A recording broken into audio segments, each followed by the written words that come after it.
You know what time it is. What's up, beer people? If you heard it on the hashtag beer time, it's true. It must be true. It's true. It is fact. Please, won't you name one of your beers Cart Horse? And just do something terrible. Just brew a shit beer. Stick your Yeah. finger in there every now and again. Stir it with a sock. Every show, it feels like my first show. Every show is a new adventure. Did I make sense there? I think I did. I love them all. Hello, everyone. Welcome to a special release podcast, one that has not been on the internet radio waves before. This is because I had a short 45-minute chat with Eben from Mad Giant while I was up in Joburg for work. And I thought I might as well go visit his brewery. I hadn't been before, so this was the first time I got to drink some of his amazing beers. And I just was absolutely blown away at how fantastic they are. I was not only impressed by the beers, but also the sheer size of his operation and what's going on in his warehouse. We tried all his beers and chatted about the Johannesburg markets and how the consumer is changing with new offerings in craft beer. It was a fun interview, and I hope you enjoy it. Cheers. Ladies and gentlemen, hello and welcome to Hashtag Beer Time with me, T-Bone Troy. We have a very special episode in that I am doing my first out-of-town interview, and I'm very happy to say that I'm in the districts of Johannesburg City. I'm at Mad Giants. I'm with Eben. Eben, thank you very much for joining me. It's kind of weird. I usually welcome people into my studio, but now it's almost you're welcoming me into your brewery. So I guess thank you for talking to me, and It's nice to be here. And welcome. Thank you very much. We start the show with one thing, and that's just getting straight into a beer. And so what are we going to be having first? So first we're going to have lager and pilsner. The Mad Giant lager is fairly new. We just started brewing it sort of by accident, I guess, in October. And what we wanted to achieve with this, number one, drinkability. So in Joburg, the craft scene is quite a lot different than Cape Town. Every time I go to Cape Town, I'm quite jealous because you just want to drink IPAs and pale ales and big beers and stouts when you're in Cape Town. But when you get to Joburg, everybody looks at you a little bit funny and they're like, what is this? And I think it's a lot to do with our climate and all that as well. And people do you think it's changing still though? Do you think it will? It will change, and it will move towards more pale ales and IPAs in the long run. But we still have a lot of work to do in that regard. So I brewed the lager mostly to not just try and cannibalize other brewers' sales, because that's ultimately also what happens to a certain extent. I wanted to make a beer that I can really take the game to the bigger boys, the lager boys, and. The idea with the lager was not to have it hoppy. It's 4.2% alcohol. It's based on a almost basic Helles style, but we try to make it a bit more grainy, a bit more malty, a bit more like that white bread crust. It's got a very clean smell, and I say that with admiration because what I've seen in the past is small guys trying to make lagers, and they just miss a few steps. Yeah. We know that the lager is a lot harder to make than an ale. Yeah, for sure. There's a lot more scale for error, or room for error. Yeah. I'm actually going to have a quick sip because I can't believe I've been speaking this long and I haven't had a sip.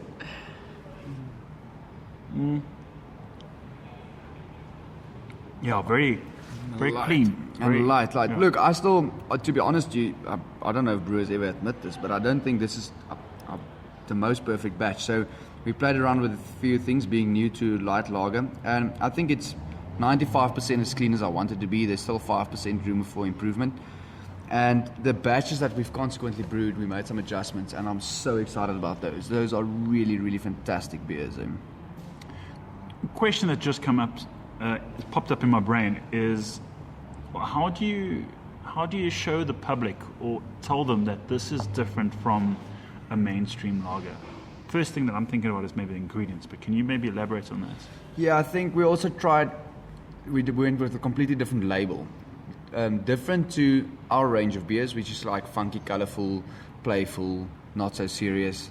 And we also went with, there's no point in trying to call yourself a premium lager because every second lager is a premium lager. Yeah. So you have to position yourself super premium and not say premium lager. And we had to play with foils and metals. So on our bottle is actually copper. We use the copper foil. Went for darker colors. Went for more the blacks, the copper, a bit of white, just to make it stand out on the shelf. So I do think that kind of positioning is the one thing, and we're going to have to drive that. The second thing that we also say is we use quite a lot of European malt in this, to try and get that malty, grainy, breadiness that we want to drive. That's the one thing.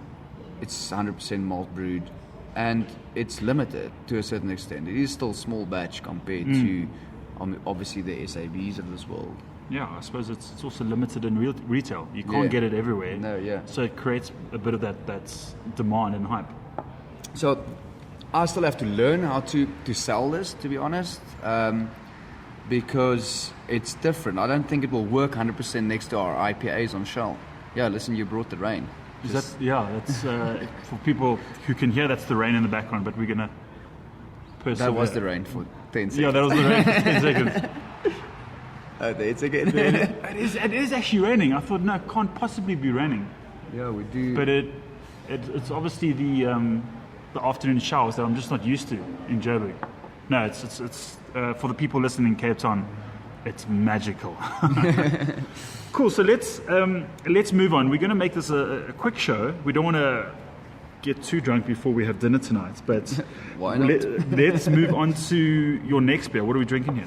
So this is called the Guzzler, and when we started out Mad Giant, we started with the Pale Ale and the Amber Ale, and then eventually realized we needed something more sessionable, and I just didn't want to brew lagers, so I brewed a Pilsner first. And to make it unique, I dry hopped it. It was a German hop, and it's 4.8% alcohol, and we try and make it on the smoother, less bitter side of the Pilsners, of the Pilsner range. Okay. Because we wanted to make it our session beer, and that's why the name Guzzler comes from. So, is there a favorite Pilsner that you've tried to replicate, or did you look at something and say that's a great asset that I want in this beer, or did you just totally reinvent it? No, I went for what would make a Pilsner unique, and the one thing would be dry hopping, because not a lot of guys do it, and so I thought, what could we hop it with? I want a light beer. I just built it around that. I mean, there's some beers, some Pilsners out there that are really good Pilsners, and what I found is that there's quite a lot of differentiation between the categories of Pilsner. Like, if you want a great, CBC Pilsner is obviously up there. It's really a fantastic Pilsner.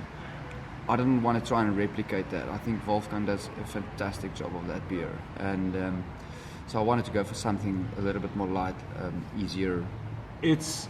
I've had a second and a third sip now, and it's amazing that you made this beer before the lager, because this is it's a perfect transition. Yeah. From going from a very light lager to this, it almost makes this Pilsner sweet, but not that Pilsner malty. We're not talking a Czech Pilsner. We're talking like a very quick sweetness. It's initial, it goes away, and then comes that slight hoppiness. So, and it's quite smooth. You could just sell this as a lager. You could label it as a lager and say. We could have, and I think to the lager drinker. The thing is, surprisingly, people in South Africa, even though they don't know that most commercial beers are actually not lagers, they're more Pilsners, and we just don't know it. But we're so used to lagers. So when somebody says, "I want a beer," and you call it lager, they'll buy it. If you tell it's a Pilsner, then they go like, "I'm not so sure." Yeah. And I think that's one thing I learned about styles and marketing and sales, is that people tend to buy within categories.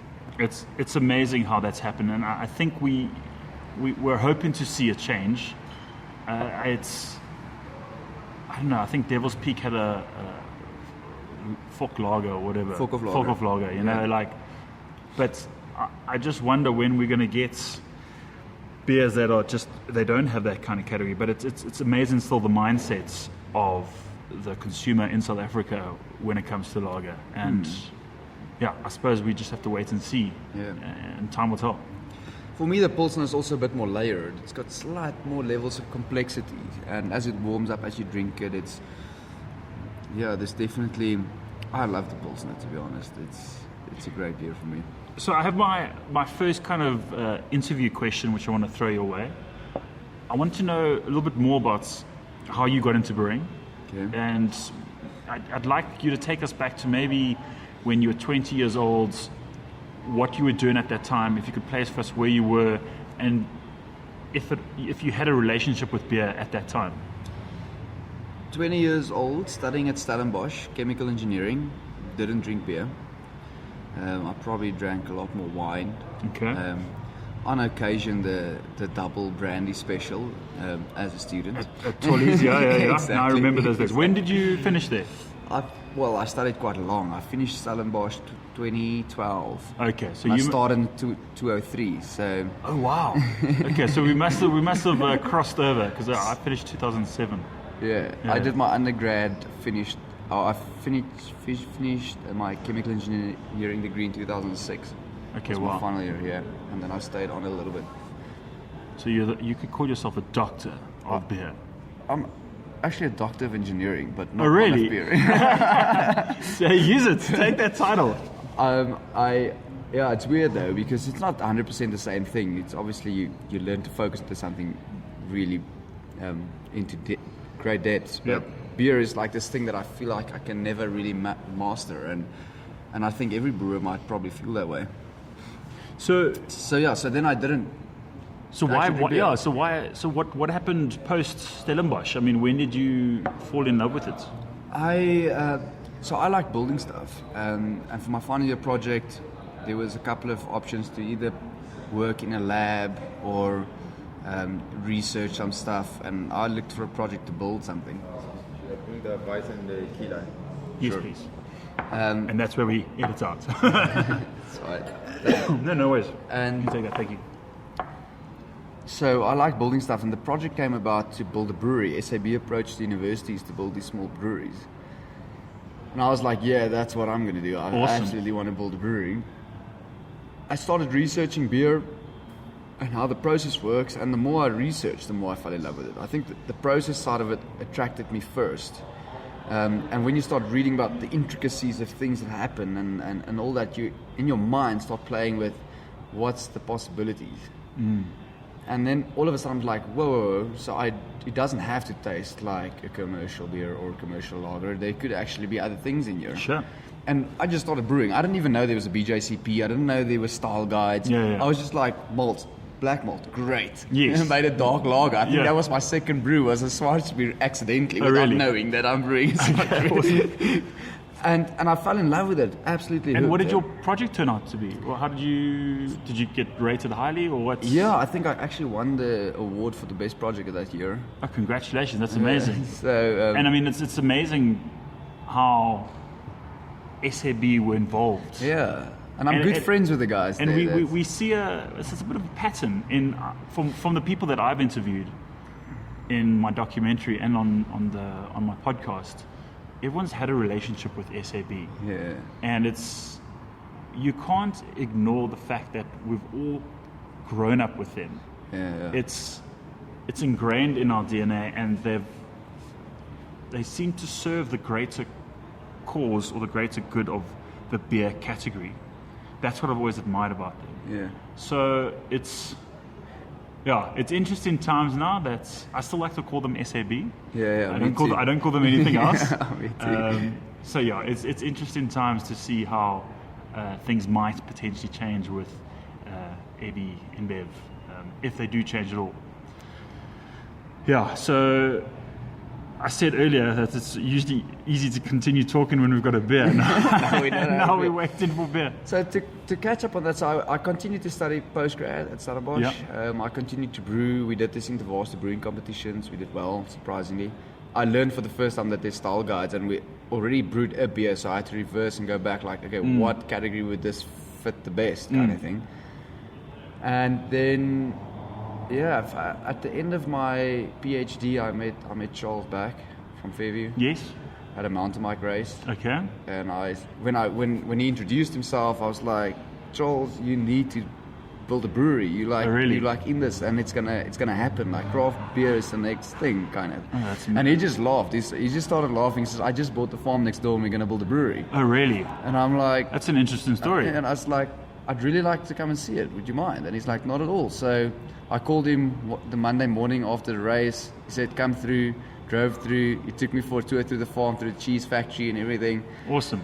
And I'm like, this is fantastic. He showed me some of the preliminary plans. I went through it. I made some comments. And then he's like, well, would you be interested to be involved? I was like, for sure. So long story short, I moved onto the farm and I was the project manager for basically phase 1 up to just before they started up. Because I had to go work for Sasol. Unfortunately, I left Wolfgang with all the shit of starting the brewery up. But that was it. I lived on the farm. This is an interesting story, something which I don't know. I don't think a lot of people know. So that's, I appreciate you telling me that story. Okay, so you were in the planning phases for CBC. Yeah, the engineering side, the civil side, project management, brought everything in. But you didn't build the brewery. You ordered that in from. Yeah, so I didn't design the process side of it. That was done by the Germans. Okay, so I was more facilitating a lot of the stuff. I designed some of the utilities and bringing that in and the contractors and managing them. Sure. But I didn't physically say this is what the brewer should look and work like. That was completely handed over to the Germans. And I mean, they absolutely phenomenal. You can't try and make anything better if it's a German. We've just been given some new beers. So tell us, what's the next one we're going to have? So it's Electric Light. It's our Weiss beer. Light's 4.5% alcohol. I tend to like my Weiss slightly restrained on the banana side and dry as I possibly can fermented. I don't like sweet, sticky Weiss beers. I mean, there's a place for everything, but I just don't like them. Sure. Especially with our warm weather here. So we went for getting a bit of that clove, sliced banana, but also some pineapple. I love pineapple in the Weiss, so I always try and just get that. It's just like I have to tell you to almost know that it's there. And I'm feeling like it's a very sessionable Weiss beer. Very, like we said. And I'm trying to think if anyone's called their beer a sessionable Weiss beer. It's supposed to be sessionable by design. Exactly, yes. but you do get some Weiss beers which do be bloated and full, and it's a breakfast beer, and you have one or two. But this seems like you can.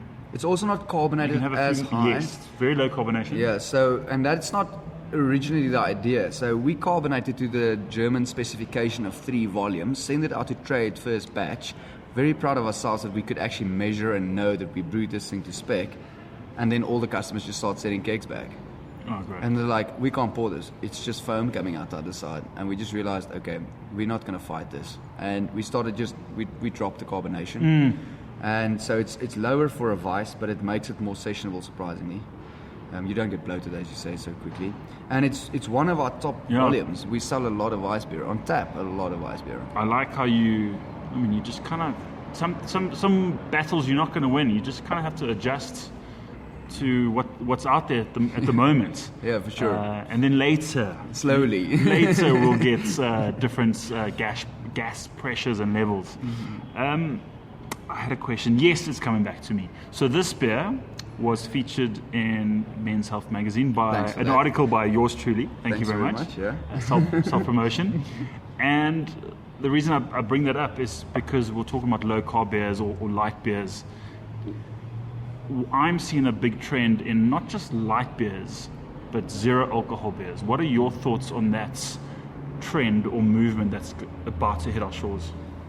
I completely agree that trend exists, for sure. And I think the big thing we have to realize is, number one, we're not America. Okay? And we are people who like to be outside, having a braai, it's warm. And you don't want to sip. You really want to just throw a beer down. It should have some reward in terms of flavor.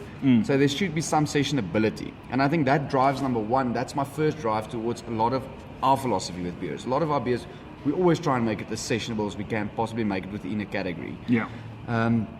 And then the second thing is that you don't want to drink 2 beers fast and be on the floor. Yeah. Well, depends if you're in Stellenbosch or not. If you're 18 or not. Yeah. But so that is the one thing, and I do think that as a human race, we do tend to be more health conscious, and I'd rather drink 3 or 4 beers and enjoy them than drinking 2 and be like, I gotta now watch myself and slow down and have water and all that. So I do think lower ABV beers, for both the enjoyment of drinking more of them and be slightly more health conscious. Is Yeah, what people go for. I think South Africa can rise to the occasion in terms of making something light. We're always searching for a South African style beer.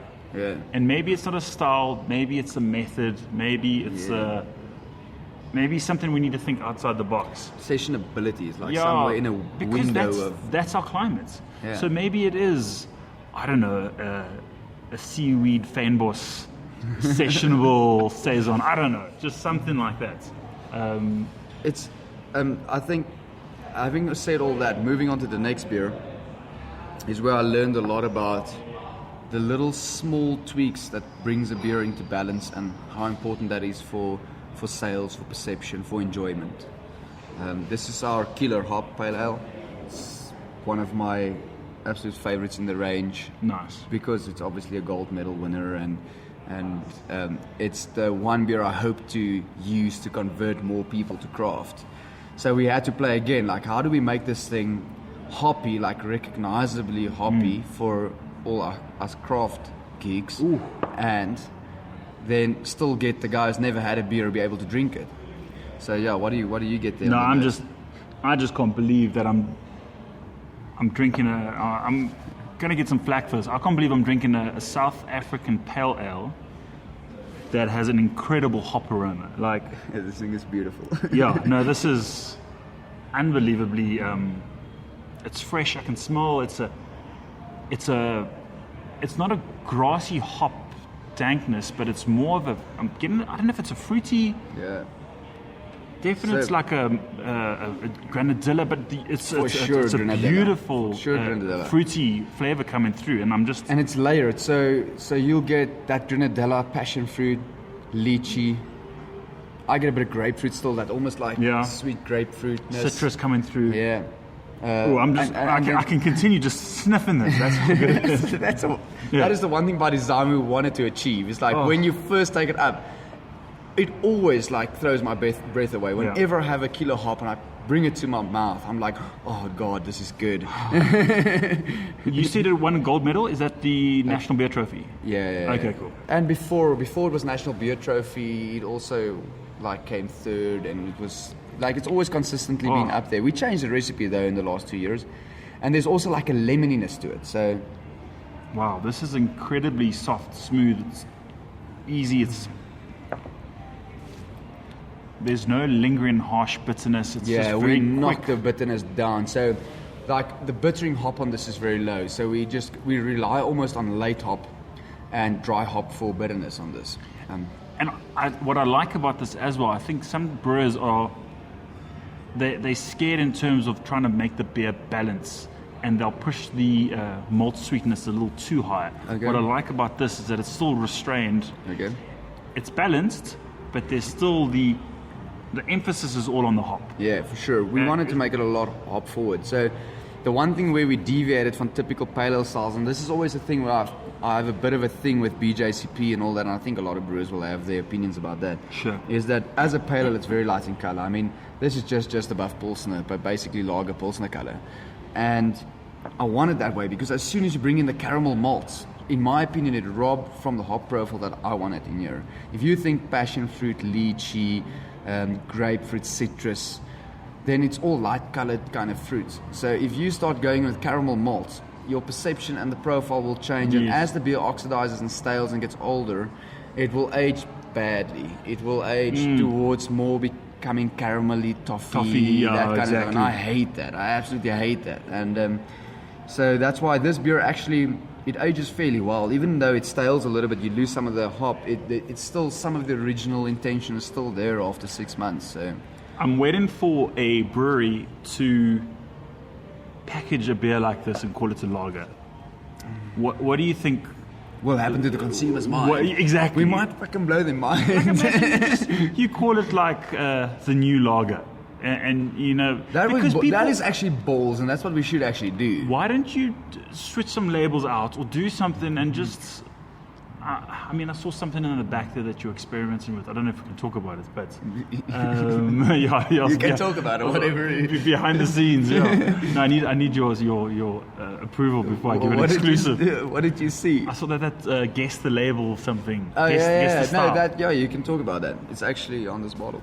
Well, there you go. Yeah. Just turn it on.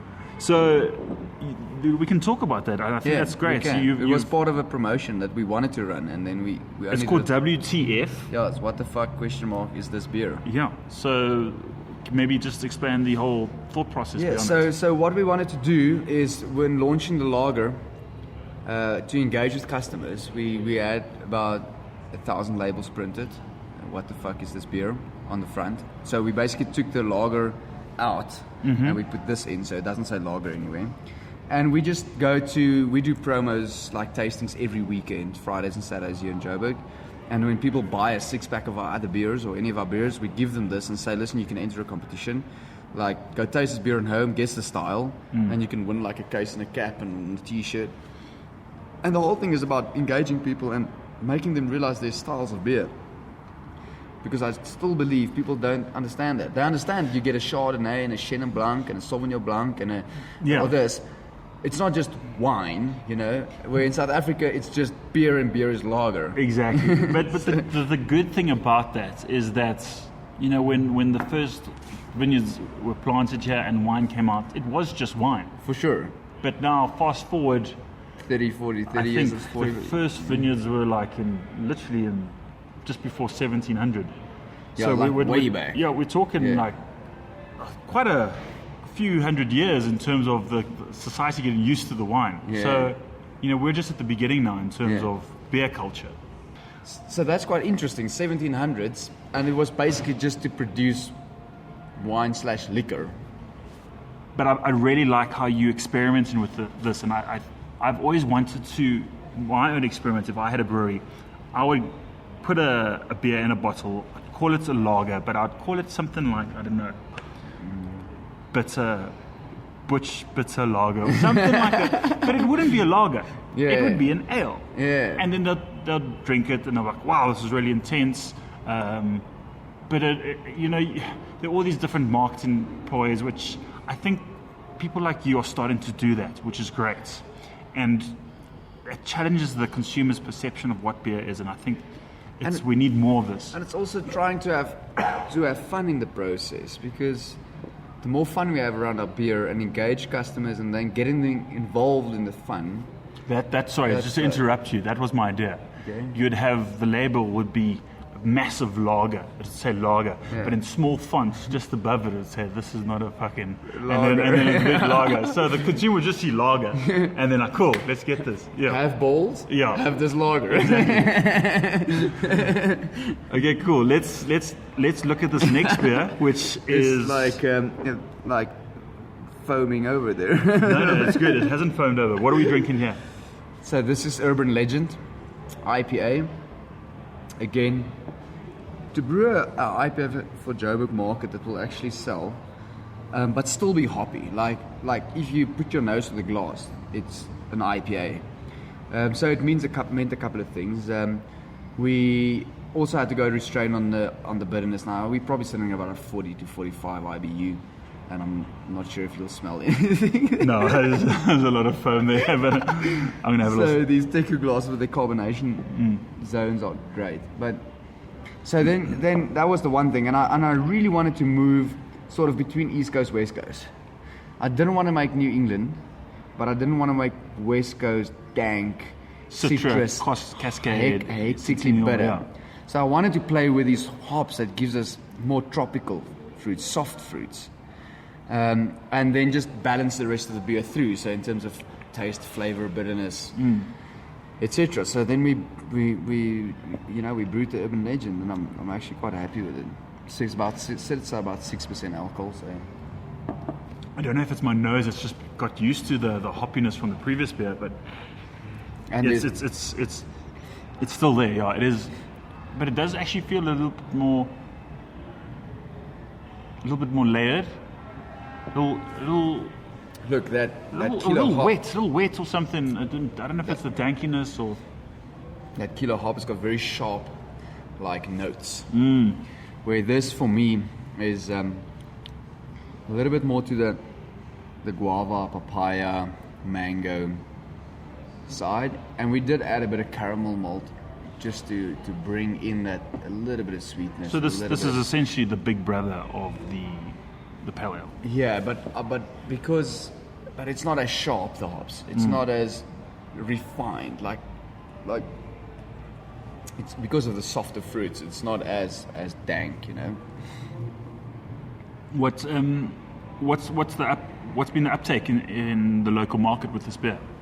Because this is an IPA. Yeah, very good. And like you said earlier, like Cape Town is, I don't know, they're kind of in a phase where they're used to people making IPAs, whether they're good or not. There's an IPA.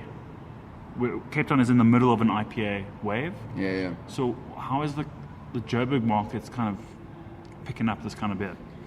On bottle sales, it's quite good. It works on bottle sales. So what I found with IPAs on kegs is always a problem. The market's not big enough to really have it move. You'll have the 1 or 2 or 3 outlets that can do it and have the right customer base. And so bottles is more the thing. And I found the same with the Kilo Hop. The Kilo Hop's actually the best between both worlds. We sell very good on bottles and we sell good on tap. Where with Vice, again, we sell a hell of a lot on tap, but not an immense amount on bottles. Yeah, I think like certain beers just lend themselves. From what I've seen in the trade, I mean, you're really going to struggle to sell an IPA in keg. I mean, unless you're a premium beer destination. Yeah, sure. Like a beer house. Yeah. So, yeah, I suppose you really need to make sure your bottling for an IPA is spot on. Yeah. Because that's going to be your primary vessel. Yeah. For the consumer. Yeah, so I think the big difference between Killer Hop and the Urban Legend, because on Killer Hop you still have that citrusy passion fruitness that really carries the aroma. On this, because it's softer, guava, mango, it's just more subtle. What are your plans or thoughts on, besides introducing an IPA into the markets, what are your plans or thoughts on educating the public on craft beer and getting them to drink something a little bit different like this bitter beer? Do you think the consumer needs to be educated? I mean, educated in what way? I think exposure is the one thing. So when we do tastings, we get people who they're just intrigued by the flavor and the aroma, and they go like, wow, and they buy a 6-pack, I don't really know. Education is a great and a big part of craft beer, but I still find it difficult to really find a channel of how to educate and bring the information across that's engaging and that people actually care. The Joburg market's very brand loyal, don't always give a shit, we'll go somewhere, we'll drink what we know and pay what price ever we want to pay, and that's it. Where Cape Town's a lot more about the senses and food and wine farms and tastings and talk about it and blog about it and write about it. And Joburg's just we don't give a fuck. We just want to drink whatever. And if we like it or we don't like it. It's very one-dimensional. It's very simple, And for us, well, you've got a great destination here. Sure. This serves as a massive educational center, if you can call it that. Yeah, a school and of learning. We definitely try that. So by the food being different and not just pub food, we want to create the perception and the questions of there's more than just burgers or just beer and all that, and hopefully by this in the long run we will start bringing across this educational element, as well as the awareness that there's more to food than XYZ and more to beer than ABC. And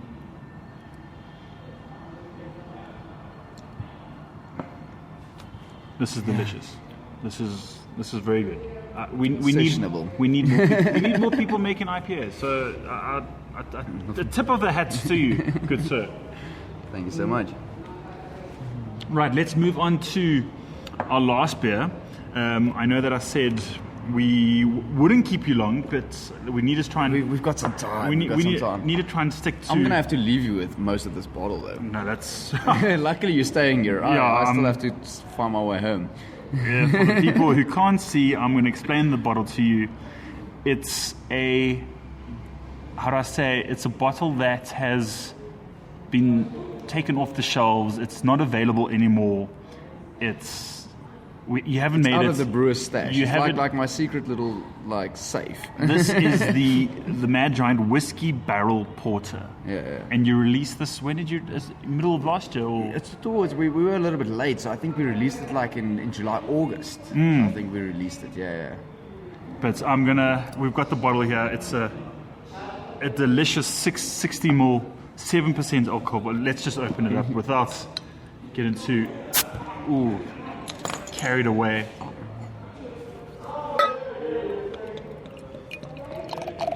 So tell us, I mean, you had the whole idea of doing session beers here. Yeah. So explain your thinking behind doing a barrel aged beer, because it most certainly won't be sessionable. I'll let you be the judge of how sessionable this is. So the first thing that you just got to check. So this just came out of the fridge, like really cold, and Okay. and especially the whiskey barrel, you actually want it to warm up to about 14 degrees. Because I left it cold because I want you to experience the difference as it warms up. You know, I So- like drinking any thick or heavy beers, aged beers. I like to start it cold. Yeah. Because and then let it go warm. Yeah, because yeah. you're going to get essentially two different beers or two different tastes. 100%. It's going to be very one-dimensional when it's cold. Yeah. And as it warms up, that layers will just start to come out. But I'll let you be the judge of sessionability for a 7% barrel-aged beer. I do still think that I'm very excited. I know that there are a lot of people listening who are also going to be very jealous because they know that it's not available anymore.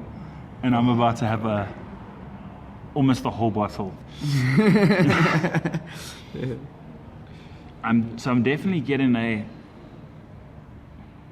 very soft, clean, wooded aroma. Yeah, we didn't want to. It's we not didn't, a- we didn't leave it on the wood long. I think we were in 6 weeks in the barrel. 6 weeks. Okay, now Yeah. this is great, because when I made a homebrew and I aged it in the barrel, it was 4 months. Yeah. And when you smell it, it's got a very harsh Yeah. alcohol, Yeah.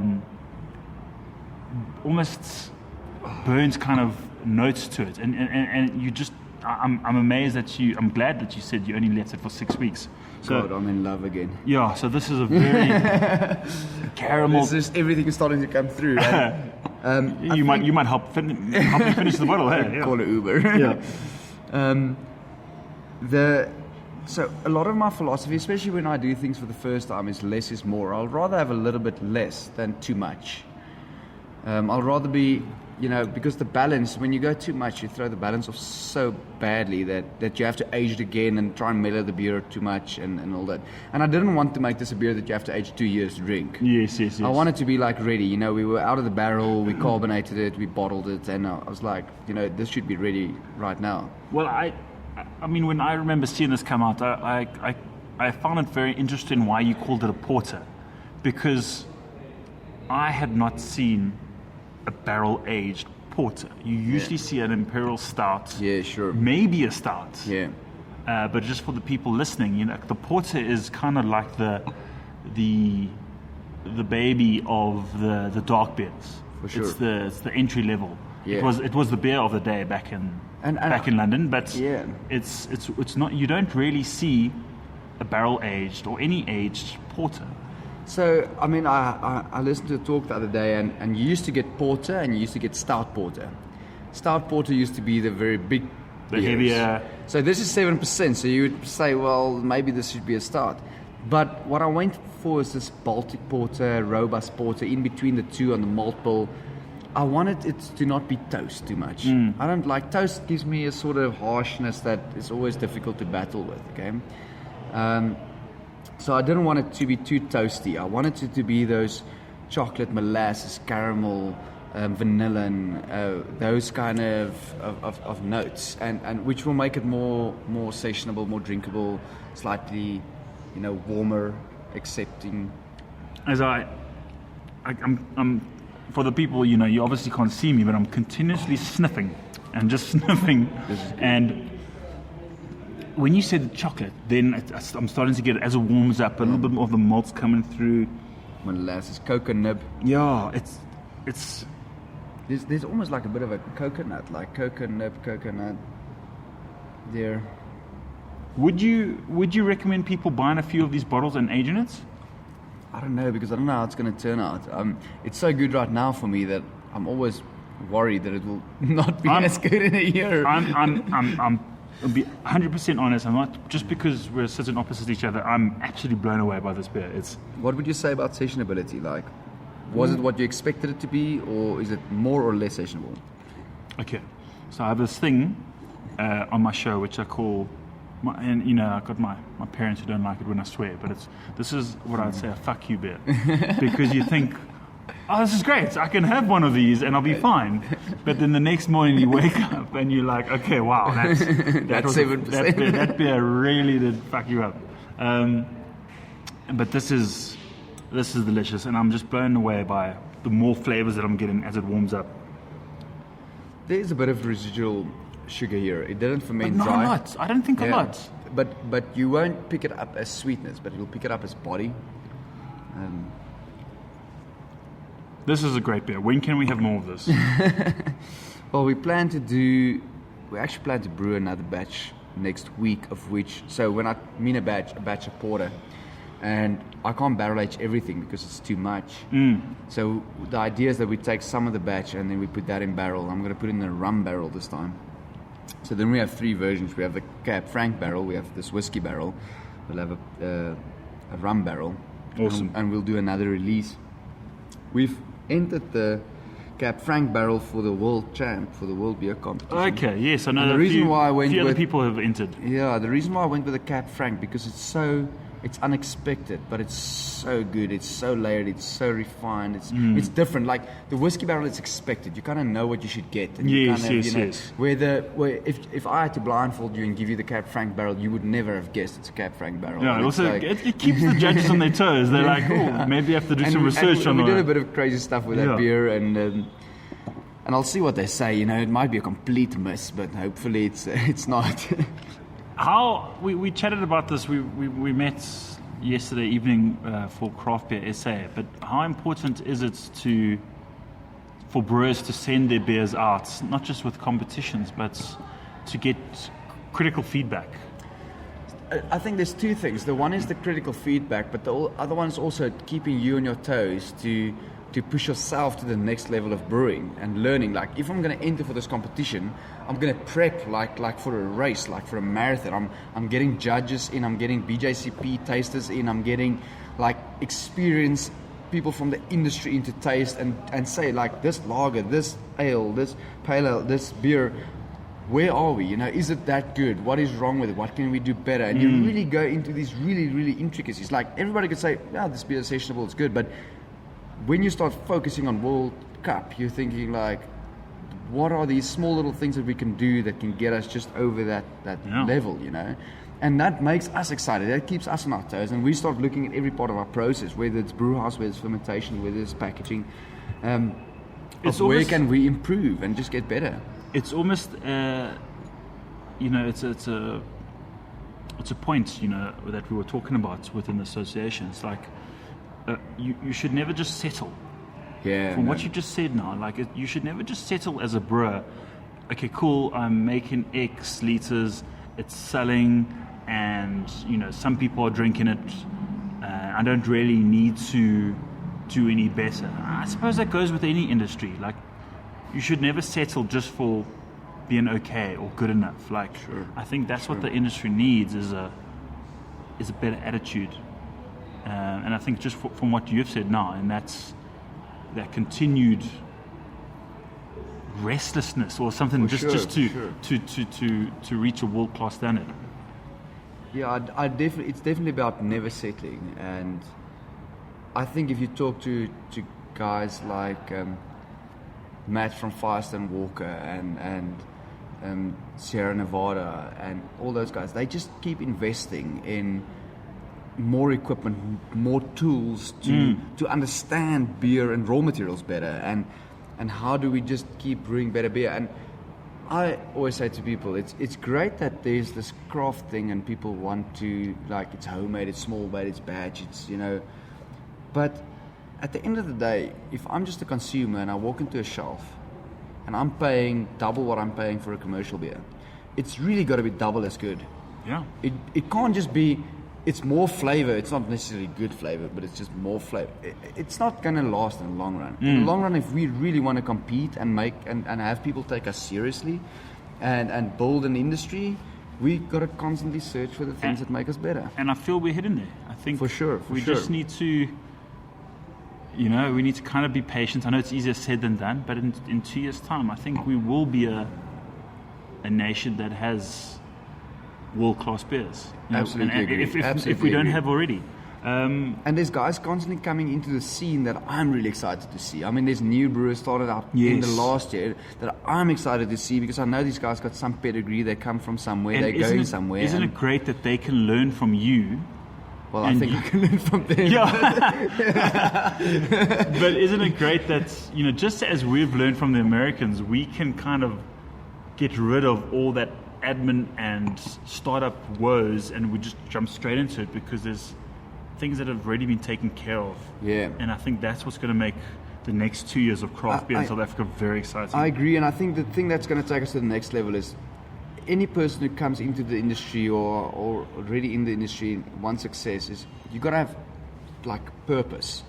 Like I'm here to make barrel beers, I'm here to make sours, I'm here to brew the best pale ale, or I'm here to brew the best lager. There's got to be some purpose. You can't just be like, I want to make craft beer because great margins, a lot of money.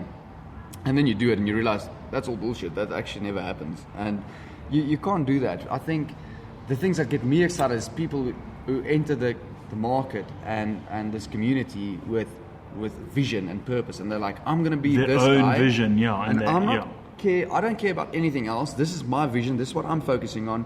And I think that's fantastic. I think that's great. Yeah, we're in a very exciting time.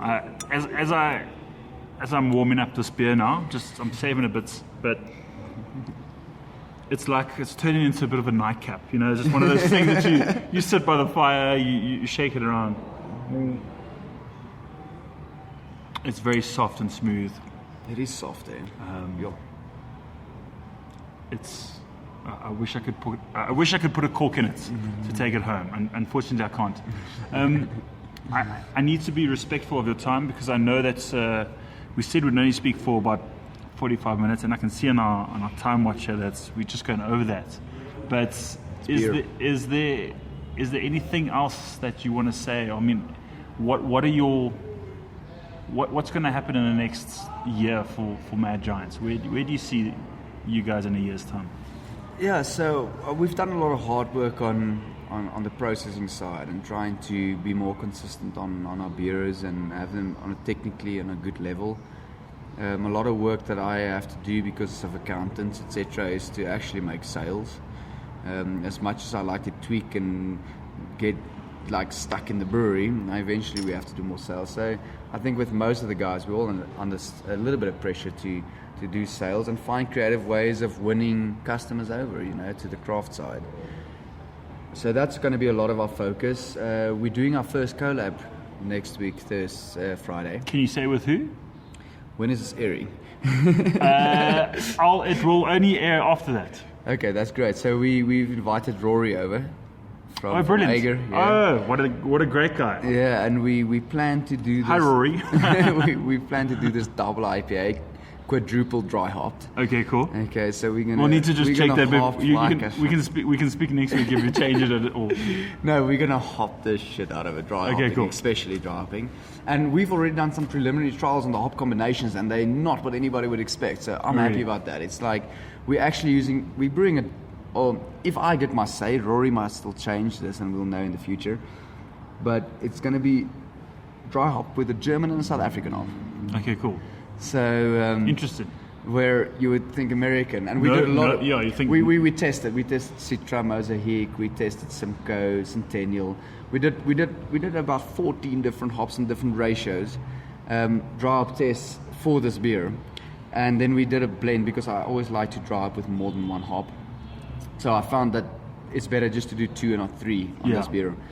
And yeah, I'm so stoked. It's going to be called the Crypto Collab.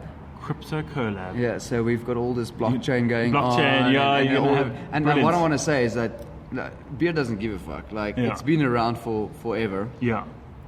And the blockchains come and go, but that's like we still connected, and Yeah, yeah. we tapped in, and we're gonna do this, you know. So I'm quite excited. It's probably gonna weigh in at about 7% as well. I'll probably, yeah. And retail for we always try and keep the prices as low as possibly can, but this one's going to be a bit more on the steep side. We're probably looking at about 32 to 33 rand a bottle. But yeah, we make sure there's value in that. with Yeah, the no, hops and no doubt people will. And Rory will have some for the Cape, so we'll send some bottles down, and we'll send some kegs down to Damn his straight there, to his baby. staff rooms. So otherwise- for all the Cape Town fans, they will be a little bit down there. Rory will get in trouble if he doesn't bring us any. Cool, man. Well, I think this is a good place to kind of call it a day. Thank you very much for taking the time to be on #Beer Time. It's always a pleasure, and thank you for having us in Joburg. I'm stoked that there's some rain. It's nice environment. Listen, thank you so much for coming through and for coming all the way to Joburg. I really do appreciate it. I actually had a lot of fun. I actually feel like we should just continue down this bottle, but We can. I'm ready to pull. As soon as I push cut here, I'm going to pull myself some more. I think I might have one more with you. And I look forward to your next ventures, and wish you all the best of luck. Shots. Thank you very much. I think we're all in this for the long run, and sometimes the short run is a scary bit. Exactly. But thanks for everything that you do for the craft and for us, and we really appreciate it. Looking back, it's quite weird to just see where you've come over a year. Hey, like it's crazy to think. For you, you've opened a freaking brewery. Like, look at this place. And for me, I'm about to release a documentary on craft beer, and it's just, we just need to kind of just, like you said, look at the long run. Don't worry about the short run. Very exciting times. I think at the end of the day, when we're 70, 80 years old, we should just say we fucking lived. Yeah, exactly. Took it to the max. Cool. That's a great place to end. So thank you very much. And for everyone who listened, who's tuned in, thank you very much. And we'll see you again soon. Cheers. Ciao.